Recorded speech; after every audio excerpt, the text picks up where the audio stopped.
நான் நல்ல எதிர்காலத்துக்கு நீங்க ஏன் அதிமுகவை எதிர்பார்க்குறீங்க? நல்ல எதிர்காலத்துக்கு அதிமுக எதிர்பார்ப்பதற்கு காரணம், எடப்பாடியாருடைய ஆட்சியில் வந்து பார்த்தீங்கன்னா தமிழ்நாட்டு மக்களுக்கு முதல்ல விலைவாசி அது கட்டுப்பாட்டில் வச்சுருந்தார். எந்த விலைவாசியும் உயர்த்தாமல் பார்த்துக்கிட்டார். ஒன்று. ரெண்டாவது பார்த்தீங்கன்னா இந்த தொழில் வரி அடிப்படையான கூலி தொழிலாளர்கள், ஏழை தொழிலாளர்கள், இவங்களுக்கெல்லாம் வேலை கொடுக்குறாங்க பார்த்தியா, அவங்களுக்கு வந்து தொழில் வரி அதிகப்படுத்தினதுனால பல பேருக்கு வந்து வேலை வாய்ப்பெல்லாம் கொடுக்க முடியாமல் போனது, சம்பளம் கட்டுப்படி ஆகாதனால அதுக்கு வரி போட்டாங்க. இன்னொன்று பார்த்தீங்கன்னா வீட்டு வரி அப்படிங்கிறத வந்து எடப்பாடியார் வந்து போட்ட வரியவே ரத்து பண்ணி அந்த கொடுத்த வரி பணத்தையே நீங்க ரன்னிங் பண்ணிக்கீங்க, அதன் தள்ளுபடி பண்ண வேண்டாம்னு சொல்லி வீட்டு வரிகளை கூட உயர்த்தாம அதிகப்படுத்தின பணத்தை கூட திருப்பி மக்களுக்கு கொடுத்தவர் எடப்பாடியார். இந்த ஆட்சியில் அப்படி கிடையாது.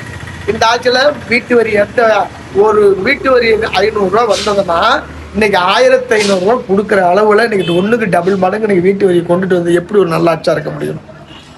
அதே மாதிரி கரண்ட் பில் கட்டணத்தை ஆட்சி இருக்கிற வரைக்குமே பார்த்தீங்கன்னா அவருடைய ஆட்சியில் 100 யூனிட் இலவச மின்சாரம் கொடுத்தாரு. தங்கு தடையில்லாத மின்சாரத்தை கொடுத்துட்டு இருந்தாரு ஆச்சா. ஆனால் இன்னைக்கு மின்சார கட்டணம் என்ன ஆயிருக்குது? இந்த ஆட்சியில் ஒன்றுக்கு டபுள் மடங்கு ஆயிடுச்சு. 200 ரூபா கட்ட வேண்டிய இடத்துல இன்னைக்கு 800 ரூபா வருது, 600 ரூபா 700 வருது, 800 ரூபா வருது. அதே மாதிரி அம்மா உணவகம்னு சொல்லி அவர் கொண்டுகிட்டு வந்த அந்த அம்மா கொண்டுட்டு வந்து இம்ப்ரூவ்மெண்ட் பண்ணாங்க. அதெல்லாம் பார்த்தோன்னா நிறையா இடங்கள்லாம் நிறுத்தி வச்சுட்டாங்க. சாதாரணமாக ஏனோ தானோன்னு சொல்லி அம்மா உணவு கொண்டு. அதே மாதிரி அவருடைய ஆட்சியில் பார்த்தீங்கன்னா இந்த ஏழை பிள்ளைகளுக்கு எல்லாமே மடிக்கணினி, கம்ப்யூட்டர், அந்த பாட புத்தகங்கள், மிதிவண்டிகள், இதெல்லாம் ஸ்கூல் ஓப்பன் பண்ண முன்னாடியே அவருடைய ஆட்சியில் பிள்ளைகளுக்கு எல்லாருமே வந்து கொடுத்தாங்க. அதில் இன்னொரு பெரிய விஷயம் என்னன்னா, அந்த கொரோனா காலத்தில் படிக்கிற பிள்ளைங்க எல்லாத்துக்குமே ஆல் பாஸ் பண்ணாரு பார்த்தியா, அதெல்லாம் பெரிய ஒரு விஷயம். அதே மாதிரி கொரோனா காலத்தில் நிறையா பேர்த்துக்கு வீடுகளுக்கு எல்லாமே தேவையான அனைத்து வசதிகளையும் கொடுத்து 2000 ரூபாய் பணமும் கொடுத்து அந்த மக்களுக்கு வேண்டிய உதவிகளை செஞ்சு கொடுத்தவர் எடப்பாடியார். அன்னைக்கெல்லாம் மக்கள் வேலை வாய்ப்பு இல்லாமல் இருந்தாங்க. அந்த காலத்தில் ஒரு அரசாங்கத்தை அவர் கையில் வச்சிருக்கிறப்ப அவ்வளோ பெரிய வேலைகளை செஞ்சு எந்த மக்களுக்கும் எந்த பிரச்சனையும் வராமல் பாதுகாத்தது மிகப்பெரிய ஒரு விஷயம் எடப்பாடியாருடைய ஆட்சியில் ஆச்சா. அதே மாதிரி இன்னைக்கு அதே மாதிரி பார்த்தீங்கன்னா அந்த பெண்கள்லாம் வேலை வாய்ப்பு போகிறாங்கல்ல, அவங்களுக்கு வந்து 2 சக்கர வாகனம் ஸ்கூட்டர் கொடுத்தார்.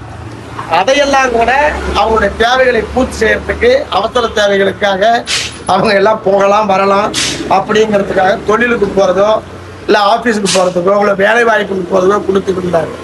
அதையும் இப்போ வந்து இந்த ஆட்சி நிறுத்தி பிடிச்சி. அதே மாதிரி தாலிக்கு தங்கம், அதெல்லாம் வந்து மிகப்பெரிய பட்டதாரி பிள்ளைகளுக்கெல்லாம் படித்தவர்களுக்கெல்லாம் கிடைக்க வேண்டிய ஒன்று, அதையும் இந்த ஆட்சியில் கொடுக்காம நிறுத்தி விட்டாங்க. இப்படி மிகப்பெரிய ஒரு திட்டங்களை எல்லாமே அவருடைய ஆட்சியில் நடந்த திட்டங்கள் அத்தனையுமே இந்த அரசாங்கம் வந்து நிறுத்திடுச்சு. இதனால தான் திமுக ஆட்சி மேலே மக்களுக்கு வந்து ஏகப்பட்ட அதிருப்தி.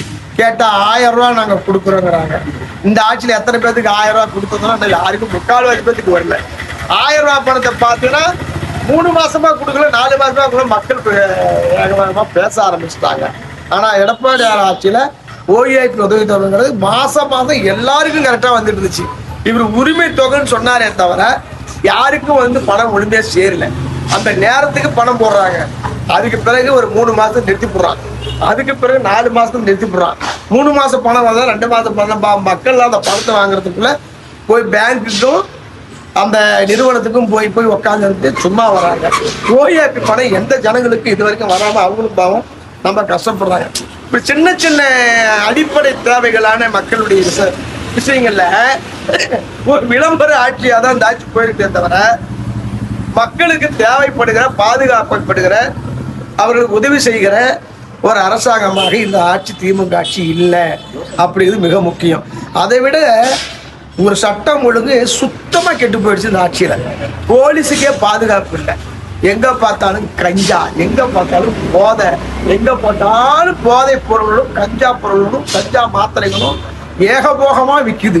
அதை தட்டி கேட்கறதுக்கு இந்த ஆட்சியில துப்பு கிடையாது. ஆனா திமுக ஆட்சின்னு பேர்ல சட்டம் ஒழுங்கு சரியா இருக்குதுன்னு சொல்றாங்களே தவிர எந்த போலீஸாவது ரோட்ல இறங்கி மக்களுக்கு பாதுகாப்பு கொடுக்கறன்ட்டு இந்த நைட் ரவுண்ட்ஸ் எல்லாம் வருவாங்க. இதெல்லாம் சுத்தமா நின்று போனதுனாலதான் இவ்வளவு பெரிய வன்முறை சம்பவங்களுக்கெல்லாம் சமூக சீர்கேடுகளுக்கெல்லாம் காரணமே இந்த ரோந்து விவகாரத்துல இருந்ததுதான். அதே எடப்பாடியாருடைய ஆட்சியில நீ பாத்தீங்கன்னா விடிய விடிய விடிய ரோந்து ஷிப்ட் கணக்கில் போயிட்டு வந்துகிட்டு இருக்கு வண்டி வாகனங்கள். ஏன்னா எங்க பார்த்தாலும் மக்களுக்கு பாதுகாப்பு தான். அந்த அளவுக்கு ஒரு சட்டம் ஒழுங்கு வந்து அடிப்படை மக்களினுடைய பாதுகாப்பு ஸ்திரத்தன்மையை ஏற்படுத்தி கொடுத்த ஆட்சி அதிமுக எடப்பாடியாருடைய ஆட்சி. அதான் இன்னைக்கு அவர் மக்களை காப்போம், தமிழகத்தை மீட்போம் என்கின்ற ஒரு நல்ல எழுச்சி பயணத்தை அவர் உருவாக்கி இருக்கிறார். அந்த பயணம் நிச்சயமாக வெற்றிகரமாக அமையும். இந்த ஆட்சிக்கு மக்கள் சரியான தீர்ப்பை அவர்கள் வழங்குவார்கள் என்று எதிர்பார்க்கிறேன்.